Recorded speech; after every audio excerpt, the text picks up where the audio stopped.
Hello my dear students, welcome to my channel teaching grammar. Myself Vishal sir.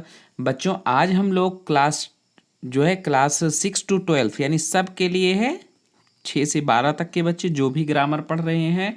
और इस tense की series में आज हम लोग प्रेजेंट परफेक्ट टेंस को पढ़ने जा रहे हैं। और प्रेजेंट परफेक्ट टेंस में बच्चों हम लोगों ने पॉजिटिव यानी अफर्मेटिव और निगेटिव सेंटेंस पढ़ लिया है। आज हम लोग इंट्रोगेटिव सेंटेंस को पढ़ेंगे। तो इंट्रोगेटिव सेंटेंस को बच्चों कहते हैं प्रश्नवाचक वाक्य। ठीक है, यानी ऐसे वाक्य जो प्रश्न पूछने का काम करते हैं वो प्रश्नवाचक वाक्य कहलाते हैं।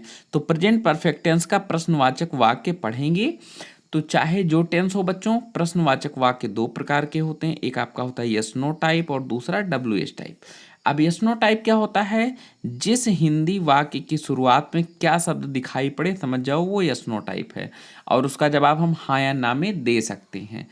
और जिस हिंदी वाक्य के बीच में प्रश्नवाचक शब्द जैसे कब, क्यों, कहाँ, कैसे, कौन, यानी ये सब शब्द जो है अगर वाक्य के बीच में दिखाई पड़े तो समझ जाना कि वो WH टाइप है। ठीक है, तो यस नो टाइप के लिए हम क्या करते हैं बच्चों, जो हमारा नोट होगा फार्मूला, हम सब्जेक्ट से पहले सहायक क्रिया को लिख देते हैं। ठीक है, यानी इस क्या के लिए कभी व्हाट नहीं लिखा जाता है, बल्कि सहायक क्रिया को पहले लिख देंगे और कर्ता सब्जेक्ट को बाद में। तो समझ जाओ कि इस क्या का मतलब हो गया। और कर्ता के बाद में अगर कहीं पे नहीं शब्द दिखाई पड़े तो नॉट लिखो, अन्यथा इसको छोड़ दो। ठीक है, फिर वर्ब की थर्ड फॉर्म यानी क्रिया की तीसरी अवस्था, क्रिया की कौन सी तीसरी अवस्था, और फिर अंत में लिखना है कर्म यानी ऑब्जेक्ट को, और फिर लास्ट में क्वेश्चन मार्क। ये होता है फार्मूला बनाने का यस नो टाइप का। अगर मान लो वाक्य आपका इंट्रोगेटिव का WH टाइप है, तब सबसे पहले जो भी शब्द वाक्य के बीच में आए, ठीक है, कब, क्यों, कहाँ, कैसे, यानी जितने भी WH वर्ड, उनकी अंग्रेजी बच्चों सबसे पहले लिखी जाती है। फिर लिखते हैं सहायक क्रिया हैज या हैव, फिर सब्जेक्ट। कर्ता अगर बीच में नहीं शब्द दिखाई पड़े तो नॉट लिख दो, फिर की क्रिया की तीसरी अवस्था यानी वर्ब की थर्ड फॉर्म, और फिर ऑब्जेक्ट यानी कर्म, और फिर इसमें भी लास्ट में क्वेश्चन मार्क। तो ये होता है बच्चों फार्मूला बनाने का interrogative sentence yes no type और WH टाइप का। ठीक है, चलो अब ट्रांसलेशन बनाते हैं और सीखते हैं। ट्रांसलेशन हमें बनाना है हिंदी से इंग्लिश में, यानी हिंदी टू इंग्लिश। ठीक है, जितने भी हिंदी के सेंटेंस हैं इनको हमें इंग्लिश में बनाना है। अब पहला वाक्य देखो बच्चों आपका है, क्या वह घर जा चुका है। देखो वाक्य के अंत में चुका है, चुकी है, तो प्रेजेंट परफेक्ट टेंस। क्या शब्द वाक्य की शुरुआत में दिखाई पड़े तो प्रेजेंट परफेक्ट टेंस का यस नो टाइप यानी इंट्रोगेटिव। ठीक है, अगर क्वेश्चन मार्क आखिरी में दिखाई पड़े तो समझ जाओ कि वो आपका प्रश्नवाचक वाक्य यानी इंट्रोगेटिव सेंटेंस है। अब क्या शब्द पहले आया है तो हमें क्या करना है, हैज़ और हैव को पहले लिख देना है। तो आपका सब्जेक्ट यानी कर्ता क्या है, ही। तो ही के साथ बच्चों मैंने बताया था लगता है हैज, तो इसमें क्या लिख दो, पहले हैज, फिर लिखो सब्जेक्ट ही, फिर वर्ब लिखना है। नॉट भी लिख सकते हैं, लेकिन नॉट इसमें कहीं नहीं सब दिखाई पड़ा तो छोड़ देंगे नॉट को। फिर लिखेंगे वर्ब, वर्ब गो माने होता है जाना, और उसकी तीसरी अवस्था होगी gone. Has he gone to home, और फिर लास्ट में क्वेश्चन मार्क। ठीक है, बन गया आपका। दूसरा वाक्य देखो, क्या तुम खाना खा चुकी हो। तो कौन खाना खा चुका है, तुम, यानी सब्जेक्ट आपका है यू, और यू के साथ क्या लगता है बेटा, हैव, तो हैव को पहले लिख दो। ठीक है, क्योंकि आपका यस नो टाइप है ना, तो हैव को पहले लिखो, फिर सब्जेक्ट लिखो यू। फिर लिखना है वर्ब, यानी वर्ब है आपका खाना क्रिया, तो खाना का अंग्रेजी होता है ईट। ठीक है, उसकी तीसरी अवस्था ईटन, ईटन द, और खाना यानी भोजन वाला उसको बोलते हैं फूड। तो have you eaten the food, और लास्ट में क्वेश्चन मार्क। मैं बहुत बेसिक से एकदम आराम आराम से इसलिए पढ़ा रहा हूँ ताकि आप लोग बहुत अच्छे ढंग से पढ़ाई करो। ठीक है, कोई दिक्कत ना हो, आप अच्छे से टेंस को समझो। तीसरा सेंटेंस देखो, क्या मैंने तुम्हारी सहायता नहीं की है। तो किसने नहीं की, मैंने यानी आई, और क्या शब्द पहले आया है तो सहायक क्रिया पहले लिखेंगे। तो आई के साथ सहायक क्रिया क्या लगेगी, हैव, तो हैव को पहले लिख दो, फिर सब्जेक्ट आई। और देखो बेटा इसमें नहीं शब्द भी दिखाई पड़ रहा है तो सब्जेक्ट के बाद लिख दो नॉट। तो हैव आई नॉट, और हेल्प माने होता है सहायता करना, उसकी तीसरी अवस्था हेल्प्ड। ठीक है, तो हैव आई नॉट हेल्प्ड, और फिर तुम्हारी यानी यू, और फिर क्वेश्चन मार्क। 4 नंबर वाक्य देखो, वह कहाँ चला गया है।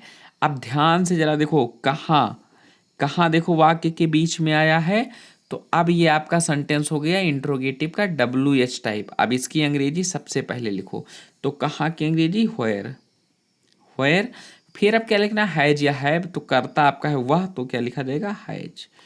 व्हेयर हैज ही, और गो माने जाना, उसकी तीसरी अवस्था गॉन, और फिर क्वेश्चन मार्क। ठीक है, तो ये आपका WH टाइप इस तरीके से बनता है। 5 नंबर देखो, क्या उसने एक फिल्म देखा है, तो किसने देखा, उसने यानी ही, और क्या शब्द आया है, यस नो टाइप, तो सहायक क्रिया पहले लिख दो, तो हैज ही, क्योंकि ही के साथ सहायक क्रिया हैज लगेगी, तो हैज ही। अब बेटा फिल्म देखने के लिए अंग्रेजी हम लिखेंगे वॉच, WATCH, वॉच। वॉच इसलिए लिखेंगे क्योंकि जब हम कोई चलचित्र देखते हैं, यानी ऐसा दृश्य जो लगातार बदलता रहता है, वो उसके लिए हम देखने के लिए वॉच लिखते हैं। तो फिल्म में चित्र बदलता रहता है ना, तो यहाँ लिखेंगे वर्ब वॉच, और उसकी थर्ड फॉर्म वॉच्ड, ए मूवी, मूवी माने फिल्म, और फिर क्वेश्चन मार्क। चलो 6 नंबर, क्या किसानों ने खेत नहीं जोता है, तो किसने नहीं जोता, किसानों ने, यानी फार्मर्स। तो देखो बच्चों यहाँ बहुवचन दिख रहा है ना आपको, किसान होता तो एक वचन, किसानों है तो बहुवचन। तो बहुवचन के साथ में सहायक क्रिया क्या लिखेंगे, हैव, क्योंकि क्या शब्द पहले है, तो हैव को पहले लिख दो, हैव। फिर कर्ता लिखो the farmers, have the farmers not, और प्लग माने होता है जोतना, PLOUGH, और उसकी तीसरी अवस्था प्लग्ड। ठीक है, प्लग्ड द, और खेत का क्या होता है, फील्ड, और फिर क्वेश्चन मार्क। ठीक है, चलो 7 नंबर देखो, तुम कब उपन्यास पढ़ चुके हो। ठीक है, पढ़ चुके हो, और बीच में देखो आया है कब शब्द, यानी प्रश्नवाचक शब्द, तो ये WH टाइप हुआ, तो इसकी अंग्रेजी पहले लिखो। कब की अंग्रेजी क्या होती है, व्हेन, व्हेन। फिर लिखेंगे हैज या हैव, तो सहायक क्रिया, करता तुम है तो लिखेंगे हैव, व्हेन हैव यू, और रीड माने पढ़ना, और उसकी तीनों फॉर्म रीड, रीड, रीड होता है, लेकिन इसका प्रोनाउंसिएशन बदल जाता है बच्चों। रीड स्पेलिंग सेम होती है, लेकिन इसको रेड पढ़ते हैं। तो when have you read the novel, novel माने उपन्यास, और फिर क्वेश्चन मार्क, ये आपका बन गया। ठीक है, चलो अब अगले वाक्य को देखते हैं। सेंटेंस नंबर 8, वह कब सो चुका है। अब यहां भी देखो ध्यान से, प्रश्नवाचक शब्द वाक्य के बीच में आया, यानी WH टाइप, तो इसकी अंग्रेजी पहले लिखेंगे। तो कब की अंग्रेजी, व्हेन। फिर लिखना है अब हमें हैज या हैव सहायक क्रिया, तो वह के साथ क्या लगेगा, हैज। ठीक है, अब लिखेंगे सब्जेक्ट ही, और सोना का स्लिप, और उसकी third form slept, when has he slept, और क्वेश्चन मार्क। चलो सेंटेंस नंबर 8, पिताजी ने एक कार क्यों नहीं खरीदा है। तो देखो बेटा, क्यों शब्द वाक्य के बीच में आया है, WH टाइप है कि नहीं, तो इसकी अंग्रेजी पहले लिखो, व्हाई। अब व्हाई लिख दिया, अब हमें लिखना है सहायक क्रिया हैज या हैव। तो पिताजी, पिताजी हैं एक वचन, क्योंकि सभी के एक ही पापा होते हैं, तो यहाँ लिखेंगे हैज। व्हेन हैज, सब्जेक्ट लिखेंगे द फादर। अब सब्जेक्ट के बाद देखो बेटा, यहाँ नहीं शब्द दिखाई पड़ रहा है ना, तो यहाँ इसकी अंग्रेजी लिख दो नॉट। तो when has the father not, और बाई माने क्या होता है, खरीदना, तो उसकी थर्ड फॉर्म लिखेंगे बॉट, बॉट ए कार, और फिर क्वेश्चन मार्क। तो why has the father not bought A car, आपका सेंटेंस कंप्लीट।